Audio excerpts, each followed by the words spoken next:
Great bouncing banthus. I've just emerged from George Lucas's Digital Pleasure Dome, a cinematic acid nightmare called The Phantom Menace that makes an orgy at the Vatican look like a Presbyterian picnic.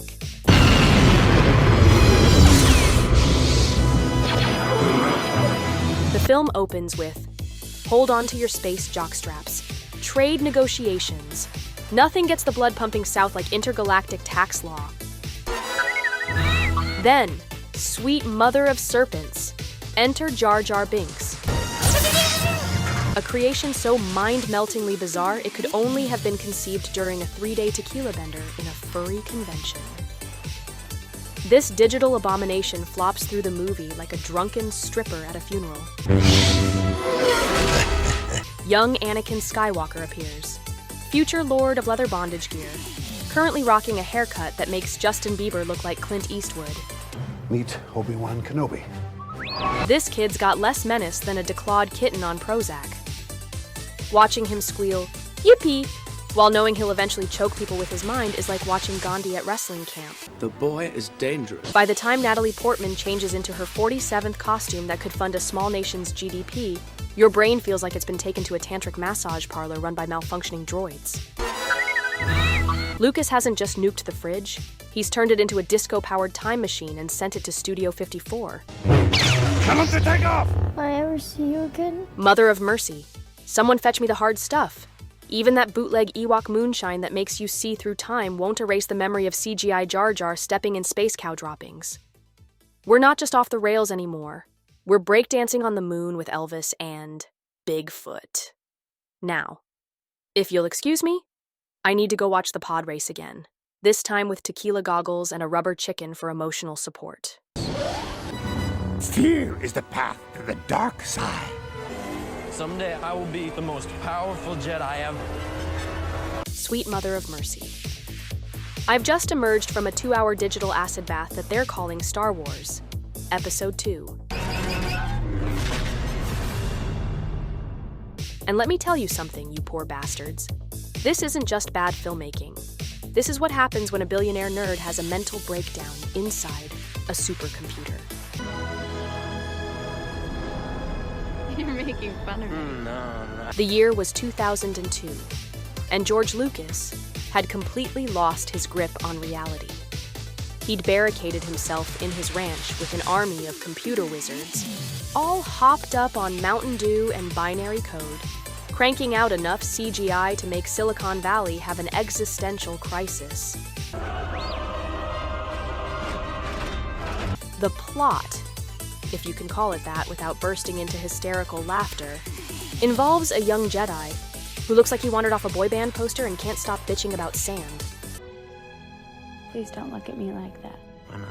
It makes me feel uncomfortable. It's the kind of performance that makes you wonder if acting schools have started teaching classes in advanced wooden delivery and professional pouting 101.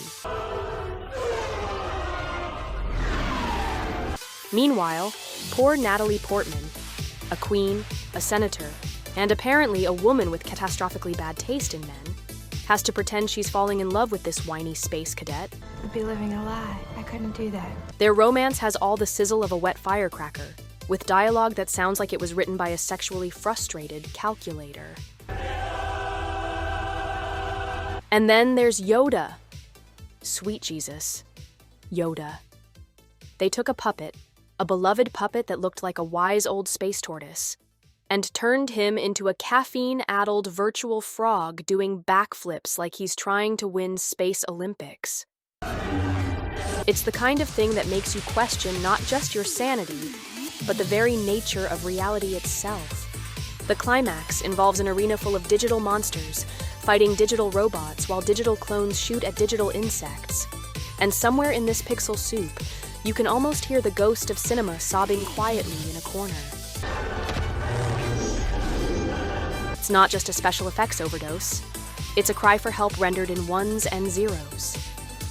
This isn't just a movie.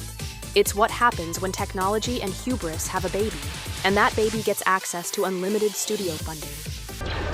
It's a cautionary tale about the dangers of giving a man too many computers, and not enough people willing to say, "Hey George, maybe we don't need another scene of CGI aliens doing space taxes."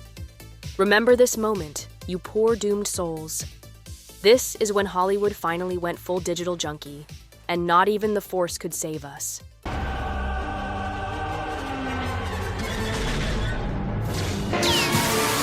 were the chosen one!